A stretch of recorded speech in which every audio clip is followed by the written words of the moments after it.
The part of the Holy Spirit burn each of every one of us.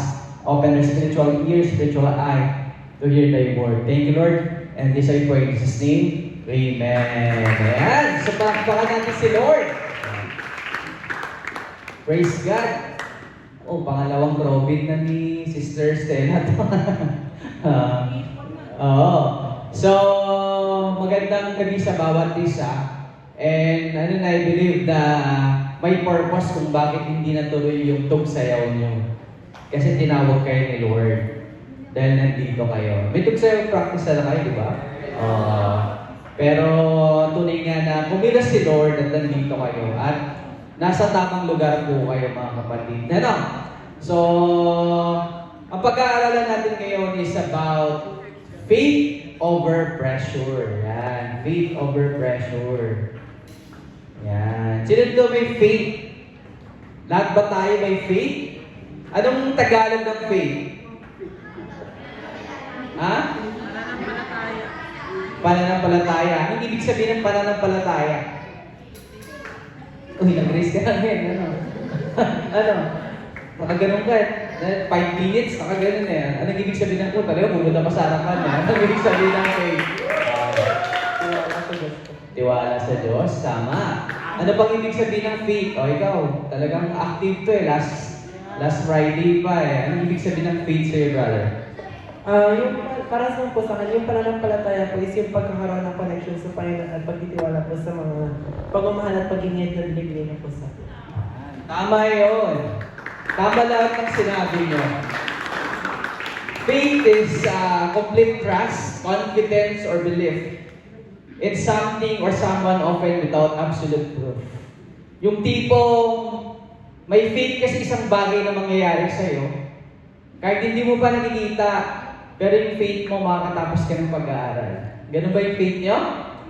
Uy, parang ayaw mo Ayaw mo makatapos. Ha? Na makamit niyo yung mga pangarap nyo. Amen ba? Kasi noon, mga ating ay isa rin akong estudyante. And katulad ni Ma'am Stella nyo, ako rin ay licensed teacher na BSc kasi ako eh. Ang major ko is social science. Oo, social science ako. So, ang tinuturo ko dati is history sa private school. Pero hindi ako nagturo, tonto. Pero ngayon, ako ay isang performance coach. So, nagtuturo kasi ako sa buo. Yan, sa mga athlete, especially sa athlete. Lahat tinuturuan natin by God's glory. So, napaka-importante ng faith sa bawat isa. Pero dun ba sa faith natin minsan nag-fade away? Nag-fade away minsan yung faith natin? Tama, di ba? Lalo na yung pamangkin ko, first pa lang niya na salpak sa college, medyo nag-fade na yung faith niya. Kasi ewan ko, nag-pressure, pero first ilang days pa lang niya. Pero napaka-importante na meron tayong faith sa Panginoon. Pananampalataya. Kasi itong faith natin, ang magtuturo sa atin para magkaroon tayo ng personal relationships sa Panginoon. Alam niyo mga ading, ako noon ay wala akong faith sa Panginoon. Tama si Sister Jen. Ako ay, ang family ko kasi noon is broken family. So ngayon, ang mga kaibigan ko, mga tropa ko, ay yung mga nasa labas, sa mga schools namin. At noon, dahil broken family kami, hinahanap ko yung comfort ko sa mga barkada ko. Comfort ko sa mga uso sa atin noon. Isa ka sa rockista noon. Mahaba kasi ang buhok ko noon. Tapos naka-dreadlocks ako. Kilala niyo si Bob Marley. Ganun ang buhok ko noon. Reggae na rockista ako. Marami kong earring. Yan, 5 dito, 2 dito, dito. Yan, meron ako dito yan. Sa ilong, sa dila ako, sa pusod ko. Meron ako. Kasi yung alam ko is, ang alam ko, identity ko noon ay isang rockista. Na hanggang ako yung mamatay, ganun ako eh. Pero, deep inside pala, kaya pala ganun ang identity ko dahil broken ako. Bakit broken? Dahil hindi kompleto ang pamilya ko. Sobrang gwapo ng tatay ko noon, ay nagkaroon siya ng family sa Pampanga. At yung nanay ko, siya lang yung nagtaguyod sa amin para makatapos ng pag-aaral. At yung nanay ko, naging unang Christian sa amin. Grabe, pinagpe-pray nila ako noon kasi sulit akong tao noon eh. Kasi walang nag-guide sa akin na parents ko. Iniwan ako noon sa lola ko. Yung papa ko umalis, si mama ko sa ibang bansa. At nagagawa ko lang yung gusto ko. At napaka-insensitive ko noon na tipong yung mga magulang ko nasasaktan ko na pala. Bakit? Noon, dahil sa peer pressure. Ano yung peer pressure? Dahil sa nakikita ko sa kapaligiran ko, umiinom ako. Iba-ibang klaseng alak yan, pinaghahalo namin. Ano ba? Tama yung sinabi ni Sister Jeb. Dahil sa peer pressure, nagda-drugs ako. Kasi ang alam ko, doon ko mahanap yung love. Ano ba? Nang bababae po ako. Ano ba? Dahil sa peer pressure at wala yung love sa akin ng parents ko dahil malayo sila, nanonood ako ng pornography. Namuhay ako noon sa pornography. At naging self-centered ako mga adik. Naging in love ako sa girlfriend ko noon na 5 years kami. Nag-work sa Hong Kong ng 5 taon din. Isa siyang nurse. Nag-pisto gigaraw noon yun. And sa sobrang in love ko sa kanya, ay hindi ko na napansin yung nanay ko. Na yung tipong pag-graduate ko, ay ang inuna ko ay yung girlfriend ko, hindi yung nanay ko. So ganun ako ka-insensitive noon. Pero nung nakilala kong Panginoon, mga adik, nabago ang buhay ko. Nung dating adik sa mundo, ngayon adik na kay Kristo. Nung dating madilim ang pananaw ko sa buhay, alam niyo noon ako, pag nakikinig ako ng mga metal music, rock music, pag matagal yan na nakikinig ako, alam niyo, kaya-kaya ko pumatay ng tao kung gusto ko. Dahil sa pinakikinggan ko. Kasi yun yung mensahe sa akin ng mga music na napapakinggan ko eh. Kaya be very careful sa mga pinakikinggan nyo. Kasi may mga spirit dyan na nag-uudyok sa iyo na gumawa ng masama. Nang akala ko okay lang, pero hindi pala okay. Ano? Pero by the grace of God, God changed me. Kaya pag-aaralan natin dito is about faith over pressure. Yeah. Dito, ang main text natin sa Daniel chapter 1 verse 8. Basahin natin lahat. In 3, 2, 1, basa.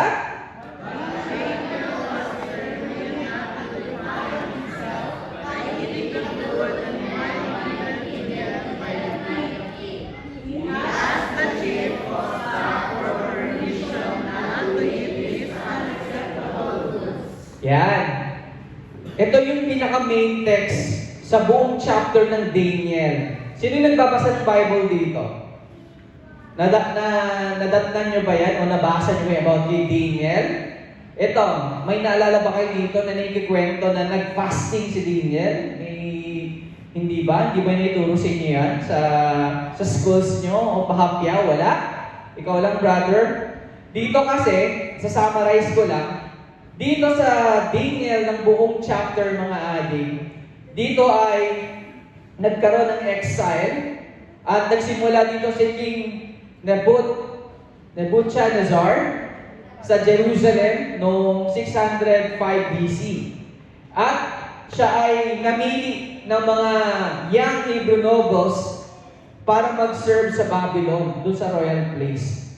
At doon sa royal place ay napili doon isa, 10 sila marami sila. Isa si Daniel doon na napili.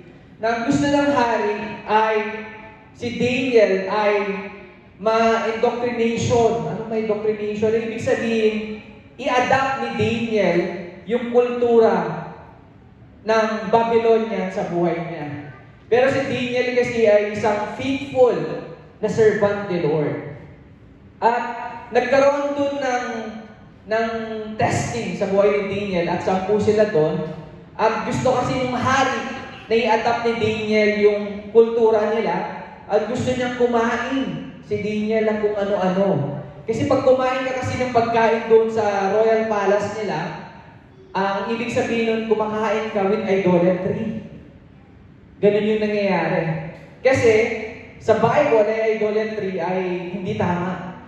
At alam niyo mga adik, si Daniel ay hindi nagpatukso o dun sa pressure ng hari para sumunod sa kanya. Alam niyo yung ginawa niya? Nagbigay ang hari doon ng ilang araw at yung 10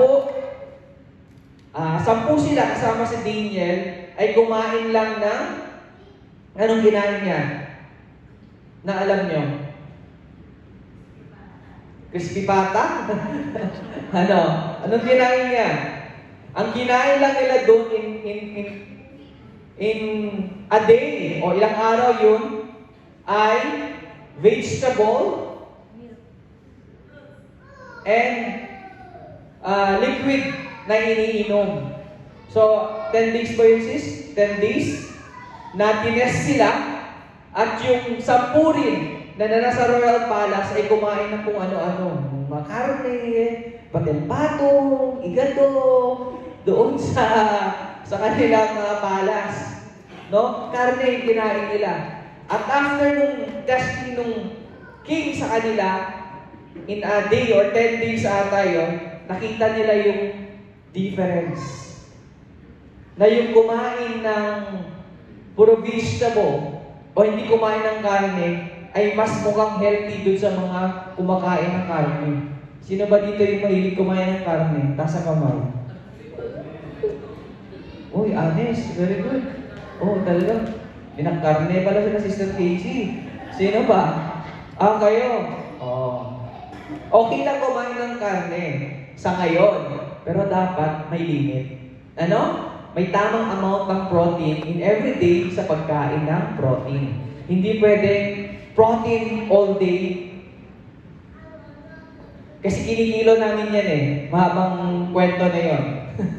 And nung tinas sila in a day, yung team ni Daniel ay mas nag-shine. Mas mukhang healthy doon sa 10 na kumain ng mga karne. So, napaka-importante rin para sa buhay natin na piliin yung pagkain natin. Ano? Kaya sabi mo sa katabi mo, piliin mo yung food mo. Ay, pinipili pala nyo yung karne. Piliin yung karne. Piliin yung gulay. Ano? Pag kumain ka ng gulay, ang buhay mo ay? Gulay. Okay. Ahaba ang buhay. So, doon sa ating kwento, ano yung nakita niyo doon sa kwento na yun? Na si Daniel ay hindi nakiayon doon sa kagustuhan ng hari o doon sa pressure ng hari. Bagkos mas sinunod niya yung mas nakakalugod sa Panginoon. Ano? So dito ay makikita natin one of the biggest battles young people face today is pressure. Saan ba kayo nagpe-pressure? Alam niyo, napapansin, yan, hindi ko palang sinabi. Alam niyo, one thing na napapansin namin ni Pastora Jen, kung saan kayo nagpe-pressure studies niyo. Alam ko kung bakit. Gusto niyong ma-achieve ang highest. Kasi gusto niyong makita na yung parents niyo maging proud sa inyo. Tama? Tama ba?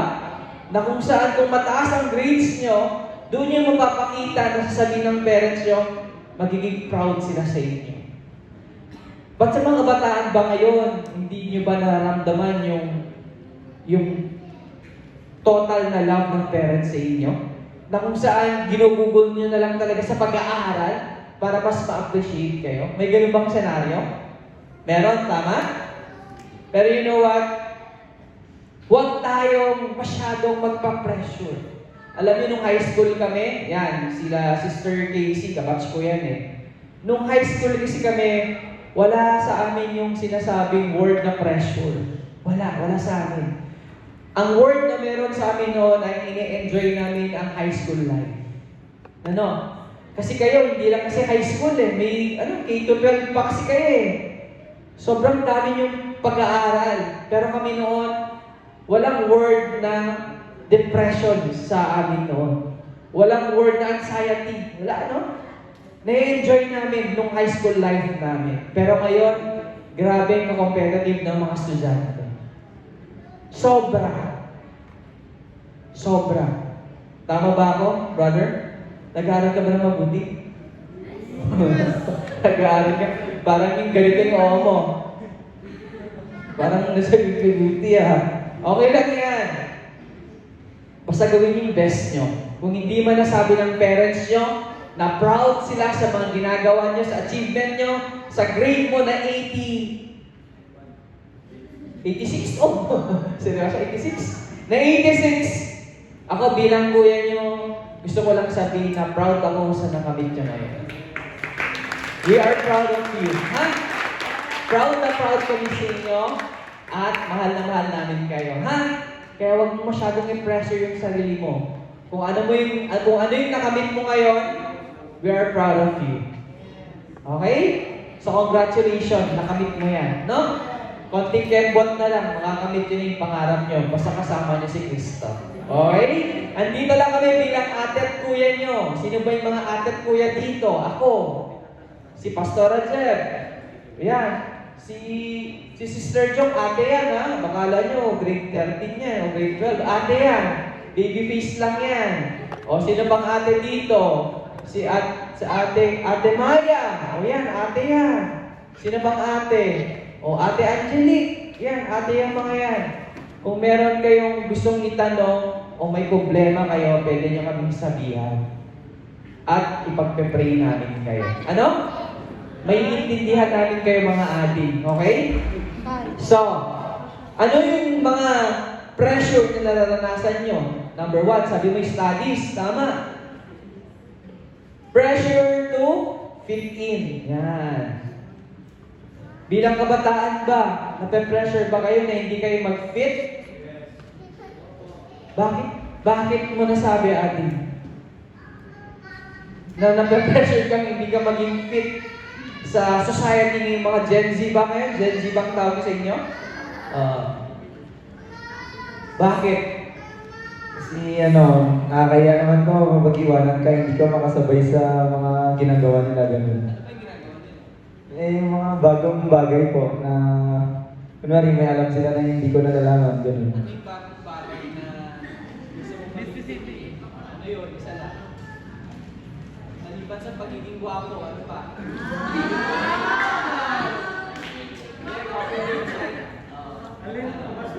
Puso? Ganon? Okay. Nape-pressure siya kasi baka hindi daw siya mag-fit in sa uso. Ano ba yung mga uso ngayon? Ano sabi ng anak ko, Casey? Ano? Brazilian dance yung mga klase ko. Brazilian dance daw. Oh, yung sa TikTok. Oh, ano ba? Hindi kayo nag-fit in sa Sa mga uso? Sa mga peer pressure? Yan ba yung pressure nyo ngayon? Kaya nagagawa niyo yung isang bagay para magkamali kayo? Ganun ba yun? Ano ba? Para maging accepted. Ganyan ba? To be accepted? Gagawin mo ang lahat para maging accepted ka sa society nyo? Gagawin mo lahat? Hindi mo ba alam na meron kang sariling may pagka-genuine ang bawat personality ng bawat isa? Pero dito nga, ito yung pressure na nararanasan ng mga kabataan ngayon to be accepted. Ano ba? Follow trends. Ano ba yung trend ngayon? Maliban dun sa Brazilian dance. Na sinasabi nito, na anak ni Casey. Oh, Brazilian dance daw. Oh, ano ba? Ano ba yung trend ngayon? Forma. Ano ba yung mga forma ngayon? Ha? Ano daw? Jogging pants? Baggy pants? Yun yung malalaki? Alam mo na, uso sa amin yan noon. Ang tawag sa amin dyan is elephant pants.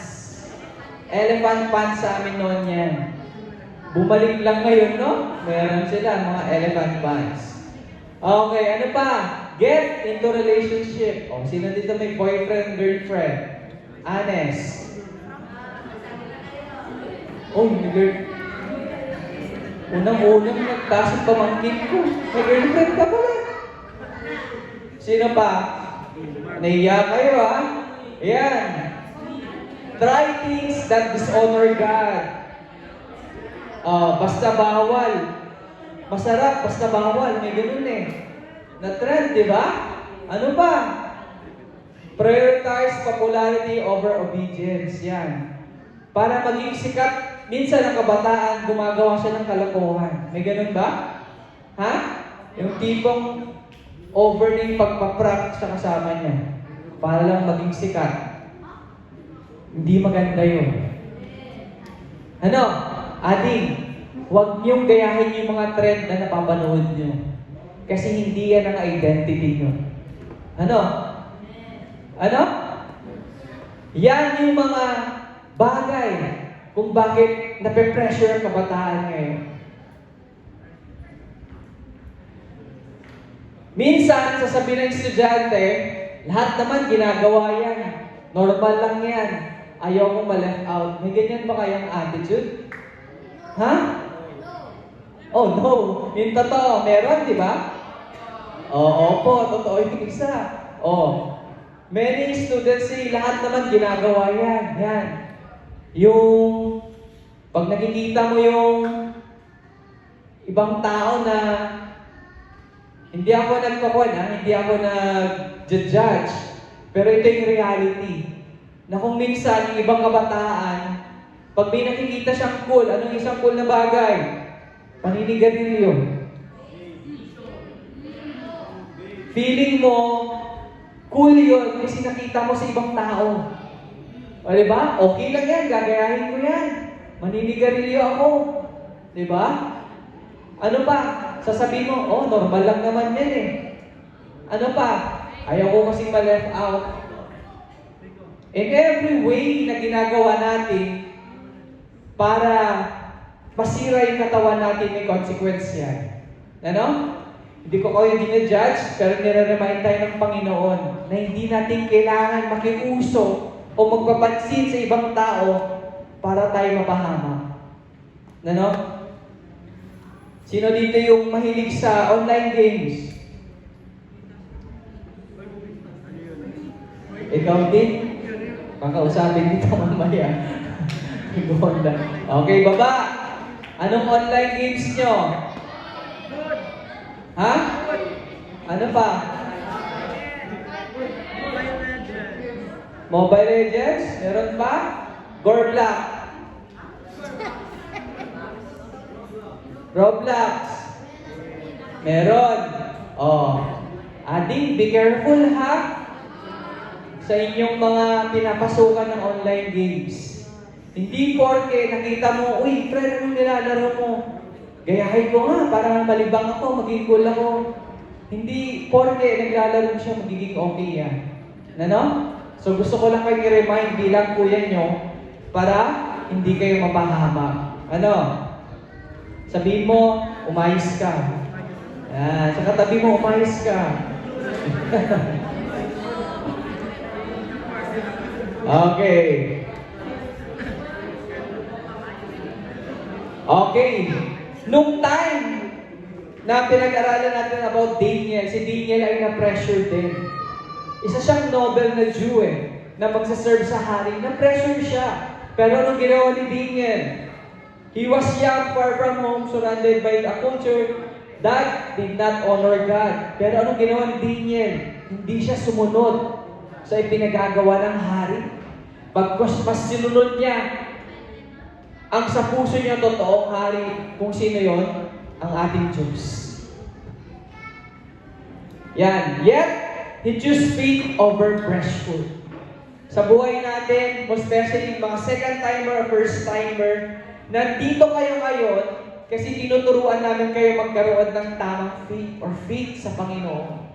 Na kung I declare na magtagal kayo sa pananampalataya kay Kristo, at kung lumago yung faith na yan, I pray na dumating man ang pressure sa buhay nyo, studies man yan, sa social life nyo man yan, I pray na hindi nyo tatalikuran ang faith nyo over pressure sa mundong ito. At Sabi rito, pressure is real. Totoo naman, pressure is real. Sabi rito sa 1 Peter chapter 5 verse 8, basahin natin lahat. In 3, 2, 1, basa.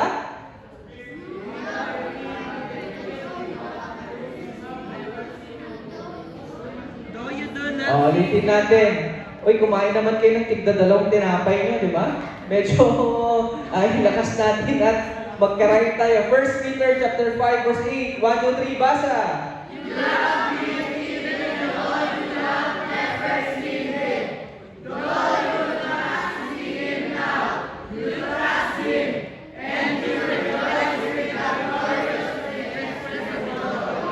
O yan, mahalata ko talaga yung nakakain na ng 4 na tinapay dito. Talagang may kulo-kulle niya na. Okay. So, sabi dito, you love Him even though you have never seen Him. Though you do not see Him now, you trust Him. And you rejoice with a glorious, inexpressible joy. Ngayon, gusto namin sabihin sa inyo na habang andito kayo mga adik, masasabi namin sa inyo na totoo ang Panginoon. Hindi nyo man nakikita ang Panginoon, pero mararamdaman natin ito. Si Lord kasi para tong hangin, na kung saan kung walang hangin, mamamatay tayong lahat. Pero ang hangin nararamdaman natin minsan. Ano? Ganoon ang Panginoon, hindi mo nakikita, pero nararamdaman mo siya. At ang Panginoon ay nandito at kinakausap ka niya. Na kung ikaw ay lugmok, kay wala ng pag-asa, yung sinasabi ng kapitbahay mo, sinasabi ng relatives mo, na dyan ka nila, tuloy nga sinasabi ng Panginoon, may magandang plano ang Diyos sa buhay ng bawat isang narito. No? Yan ang sinasabi ng Panginoon sa inyo.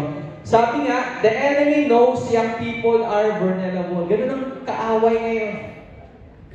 Minsan ang kaaway, binubulungan tayo eh. Di ba? Sino rito yung nakakaranas minsan na andun ka na sa peak ng pag-aaral mo, nag-umpisa ka ng maging maayos, sabi mo, hindi ko na gagawin to, mas magpo-focus na ako sa pag-aaral ko, pero minsan may bumubulong sa'yo, hanggang umpisa ka lang. Uy, bakit kaaway mo yung katabi mo? Siya ba bumubulong sa'yo? Hindi, sa isip niya minsan, na nagsasabi, hindi mo matatapos yan. Maraming sinasabi yung mga classmate mo sa'yo, ganito ka, gano'n, puro negative. Gano'n ang kaaway. Pero God is telling you, matatapos mo yan. May pag-asa, basta maniwala ka sa Panginoon at manampalataya ka. Yung pangarap na yan na meron ka, na gusto mong tulungan ng magulang mo para may ahon sa kahirapan, sinasabi ng Panginoon, anak, magtiwala ka lang sa akin. Yung pangarap na yan, tutulungan kita, sabi ng Panginoon. Kaya may pag-asa. Ano? Kaya huwag niyong entertaining yung word na sinasabi, tapusin ko na. Gusto mong maging masaya? Sinasabi, may bumubulong sa'yo, tapusin mo na. Hanggang dyan ka na lang. Pero bang ganon? Sumuko ka na lang. Hindi galing yan sa Panginoon. Ano? Pag may bumubulong sa'yo na kumuha ka ng lubid, kumuha ka na lang ng padalin, tapusin mo na. Huwag kayong maniniwala doon. Kasi hindi yun ang boses ng Panginoon. Ang gusto ng Panginoon sa inyo, anak, magtatagumpay ka. Anak, makakamit mo yung pangarap mo. Anak, mahal na mahal kita. Hindi ka man mahal ng mga kakilala mo, pero God is saying to you right now that He loves you so much. Ano man ang pinagdadaanan mo, ano man ang nakaraan mo, sinasabi ng Panginoon, anak, I love you so much. Ganun ang Panginoon. You know? Dito sa Youth for Christ, gusto namin sabihin sa inyo, we love you. Tanggap namin kung ano kayo. At gusto namin encourage kayo na magpatuloy na magkaroon ng pananampalataya kay Kristo. Para kung paano kami naging successful at paano binago ni Lord ang buhay namin, gusto rin namin na maging successful kayo balang araw. Ano? Dito ay may mga ito sa mga nag-attend dito, mga attorney na po, nasabi na ni Pastor Jeb, may mga teachers na tayo, may mga engineers, may mga nurses tayo. Kung nagawa ni Lord sa amin to, magagawa niyo rin siya. Basta, si Lord lang ang maging partner ng buhay niyo, mga hari. Yan na. At ang number 2 natin is, ito yung isa pa pala na nakasulat ni sources of pressure is friends. Sino rito may friend? Kasama mo ba yung friend mo ngayon? Very good. Kasi yung friend mo nag-attend dito. Palakpakan mo sa sarili mo. Ano? Meron ba rito friend na nagsabi, friend, huwag ka na lang mag-attend dyan, corny dyan. Meron ba? Wala. Oy, huwag niyo ituro. Huwag niyo ituro. At least, andito yung friend na yan. Ano? Uy, huwag niyo namang ituro. Makikita namin yan. Ano? Sa social media, yung source of pressure. Huwag niyong ihalin tulad ang ibang tao sa inyo sa social media, ha? Kasi may original na pa kayong likeness. Hindi lahat ng nasa social media ay dapat tularan nyo. Kasi every one of you na nandito ay unique, tandaan nyo. Ha? Unique yan. Tingnan mo yung mukhang yan. Tingnan mo. Yan. Huwag mo sobrang pisilin. Yan. Unique yan, katabing mong yan. Ha? Ano pa? Sa school. O yan nga, yung sinasabi ko, nag-aaral lang mabuti. Okay lang mag-aaral lang mabuti. Pero huwag niyong kalimutan si Lord. Remember this, na si Lord ang nagbibigay sa atin ng buhay. Siya ang nagbibigay ng wisdom sa atin. Without God, hindi tayo magkakaroon yan. At kung si Lord ang magiging partner natin, pag magbibigay si Lord ng wisdom, merong peace. Walang worry. Ano? At sa relationship. Alam nyo, mga ading, about relationship, sino dito yung may girlfriend, maliban sa pamangkin ko? May boyfriend, girlfriend? Meron ba? Yan. Ang may papayo ko sa inyo, ading, bilang kuya nyo, mag-aral muna kayo ng pabuti. Pumunta kayo sa school para mag-aral, hindi para mag-girlfriend and boyfriend. Ano? Okay lang na magkaroon ng inspiration. Pero isang tabi nyo muna yan. Maging focus kayo sa relationship nyo sa Panginoon at pagkakaroon ng relationship sa Kanya at maging focus sa pag-aaral nyo. Iba kasi, pag si Lord ang meron sa inyo, iba yung peace na ibibigay niya. Meron dito kabataan noon na devoted siya sa Panginoon. Inunin niya si Lord, pero hindi ko to sinasabing gawin nyo. Pero by the grace of God, sa pagod niya siguro, alam mo ginawa niya, nag-exam siya. Nakalimutan niya mag-review. Pero inuna niya si Lord. Pero madali nung bata to. Pero alam mo, sabi niya, Lord, inuna kita, ikaw nang bahala sa akin. At alam mo dun sa exam niya, mataas ang nakuha ng score.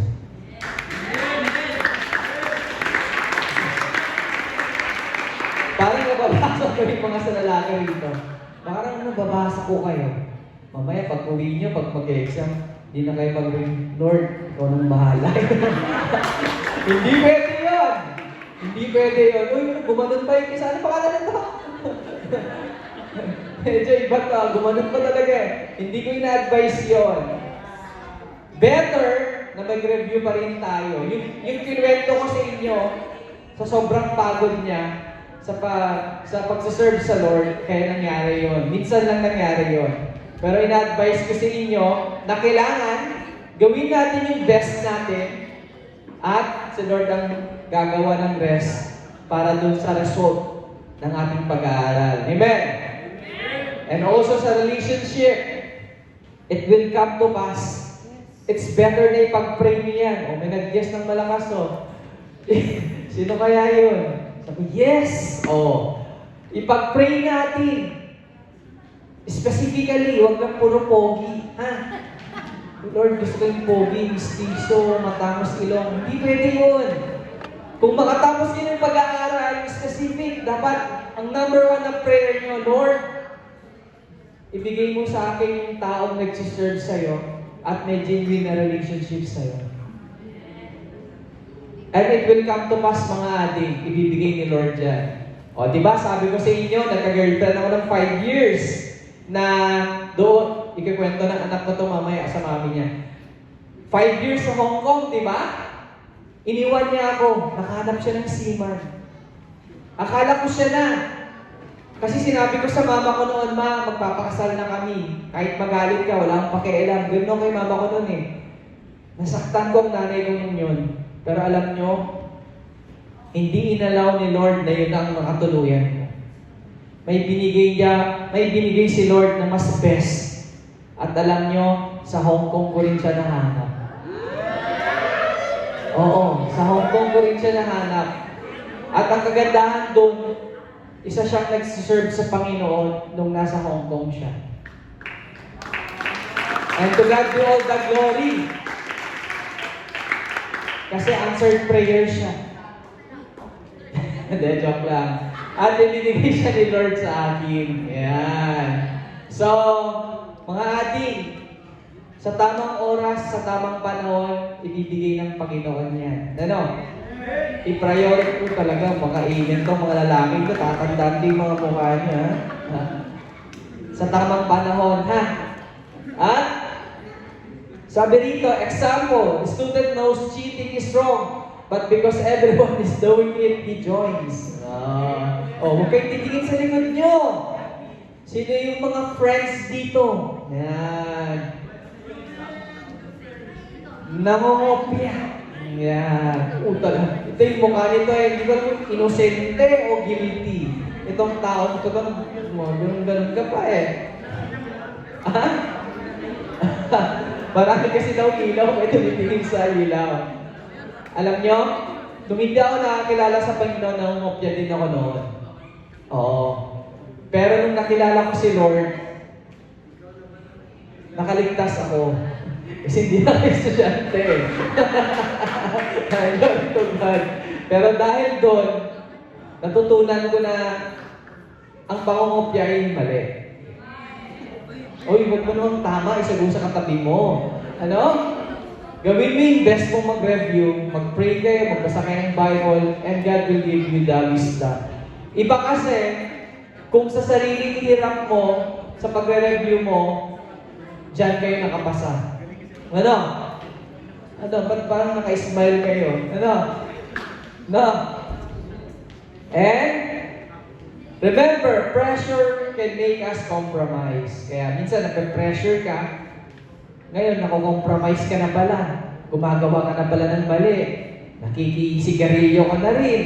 Nakikiinom ka na rin. Ano? May nakita nga ako nung last time, pero si Lord na bahala sa inyo. And God will change you. Si Lord, hindi naman natutulog ang Diyos, di ba?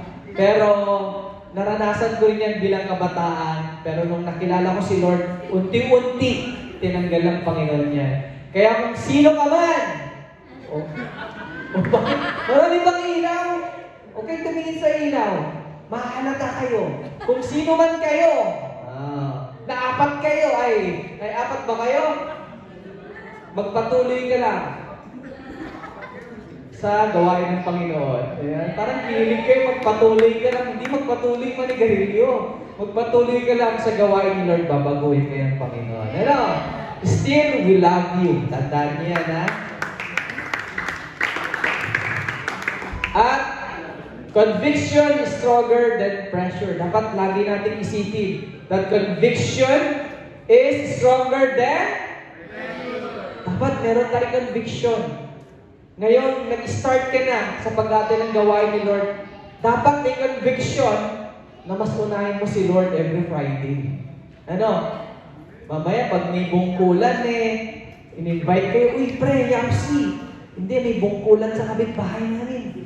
Sino muna mo? Makibungkol o mag-attend sa gawain ni Lord? Parang gawain ni bungkol. Ano? Sa gawain ni Lord. Ano? So, dapat may conviction kayo kung anong dapat niyong unahin. Okay. Sa Romans chapter 12, verse 2, basahin natin in 3, 2, 1. Basa.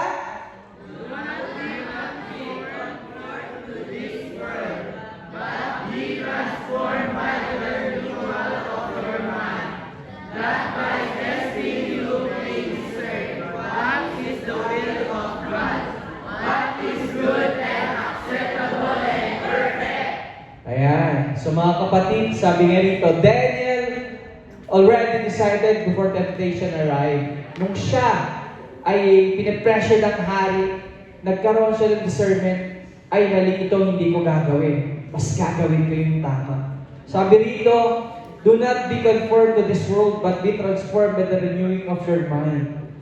Huwag kayong conform sa mga trends dito na ikasasama nyo. Ano? Ano, brother? No? Parang nagigilty kayo Hindi, sinasabi lang ni Lord, nire-remind lang ni Lord sa inyo yan, na hindi natin kailangan makiuso sa iba para makita tayong, uy, cool yun nagaganon na. Hindi. Sabi, do not be transformed to this world, but be transformed by renewal of your mind. Renewal of your mind by studying the Word of God. Pagkakaroon ng journey mo, sa pagkakaroon mo ng faith sa Panginoon, sa pag-attend mo sa Eat the for Christ. Noon, andyan din ako noon. Sa pinakalikod pa ako noon. Nag-a-attend pa ako noon na nakainom sa Eat the for Christ. Pero yung nagpapatuloy akong nag-attend sa Panginoon, tunay nga na binago yung unti-unti, yung long hair na buhok ko, si Lord na mismo kumausap sa akin, tinaputol ko yun, ilang years ko yun na inalagaan, totally, ginupit ko yun, na totally, binago tayo ng Panginoon. Ano? So do not be conformed to this world, mga adik. And if you wait until temptation comes before making a decision, you are already at the disadvantage. At the best time to decide to follow God is before pressure comes. And sa last natin, God honors those who stand for Him. Sabi rito, sa Daniel chapter 1 verse 17, as these 4 youths, God gave them learning and skill in literature and wisdom, and Daniel had understanding in all the vision and dreams. Because Daniel obeyed God, God gave him wisdom and favor. As you obey God right now, God will give you wisdom sa pag-aaral nyo, and God will give you favor na nagagaling sa Panginoon. Kaya sabi mo sa katabi mo ngayon, obey God right now. Because, basahin natin, 3, 2, 1, basa! Standing for God may cause popularity, but God will bring God's blessing.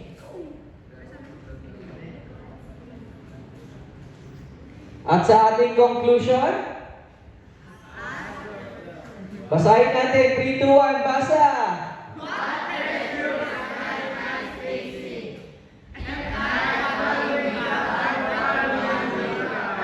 Yung question na yan ay may iwan sa inyo. Kung ano ang susundan nyo. Susundan nyo ba si Lord? O susundan nyo yung nakikita nyo sa crowd? Ngayon mga ating, maaari tayong tumayo, tayo saglit. Ngayon ay iniimbitahan ko kayo ngayon to accept the Lord Jesus Christ as your Lord and personal Savior. Gusto nyo ba ngayon tatanggapin si Jesus as your Lord and personal Savior? Yes. Ito ay libre mga ating, wala tong bayad. And this is the time to accept the Lord Jesus Christ as your Lord and personal Savior. Ngayon, kung gusto nyo tanggapin si Lord ngayon, sabayan niyo ako sa aking panalangin. Panalangin na pagtanggap kay Lord. Kasi in moments na may pinagdadaanan kayo, si Lord lang nakakaintindi talaga sa inyo mga ating. So ngayon ay sabayan niyo ako sa aking panalangin na naririnig ng tenga niyo ang bawat sasabitin ng bibig niyo ngayon. So tayo ay manalangin ngayon at sabayan niyo ako sa aking panalangin ito. So let us pray. Sabayan niyo ko ngayon, Panginoon, marami pong salamat sa gabing ito. Pinagkaloob mo sa akin. Patawarin niyo po ako sa aking mga kasalanan noon at ngayon. Pinapatawad ko rin po ang mga nagkasala sa akin. Pinapatawad ko rin po ang aking sarili.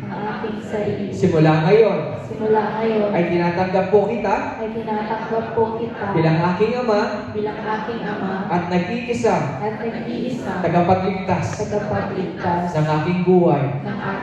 Isulat niyo po Sulat niyo po ng aking pangalan ang aking pangalan sa aklat ng buhay sa aklat ng buhay dyan sa iyong kaharian. diyan sa iyong kaharian. Ikaw na po maghari Ikaw na po maghari kasama kasama ng Banal na Espiritu Santo. Banal na Espiritu Santo. Ito ang aking panalangin. Ito ang aking panalangin Sa pangalan ni Jesus. sa pangalan ni Jesus. Amen. Amen. Congratulations! At tinanggap ko si Lord. Ngayon, nakatayo na kayo ngayon, ay mag-ready tayo sa ating ibibigay sa Panginoon. Itong ibibigay natin ay, yan, yung mga games natin, manggagaling dyan. Yan. So, kung wala kayong pamasahe na pumunta rito, magsabi lang kayo sa amin. Yan. Babayaran natin yung price nyo. Di ba nakikita nakabango parati? At dito manggagaling yan. Ito yung pagbibigay natin para sa Panginoon. So tayo ay mag-pray sa ating ibibigay. Let us pray.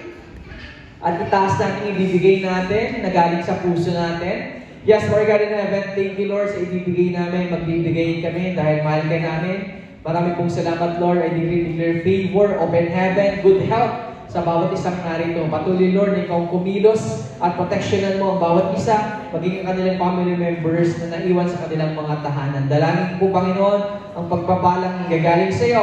Maging Panginoon sa gusto magbigay at walang naibigay. Thank you Lord sa ipagpalain mo at sa susunod na Friday siya rin ay makapagbigay para sa iyong gawain. Thank you Lord at sa iyong papuring pasasalamat pagsamba sa pangalan ni Jesus. Ang lahat ay magsabi na Amen. Ayan tayo magbigay sa Panginoon. Ayan.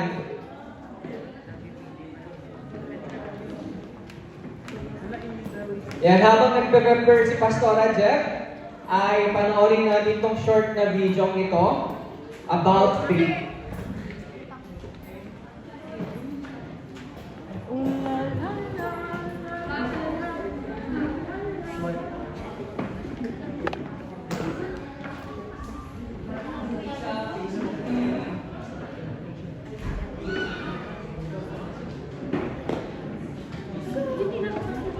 Ayan, upo muna tayo at panoorin natin ito saglit.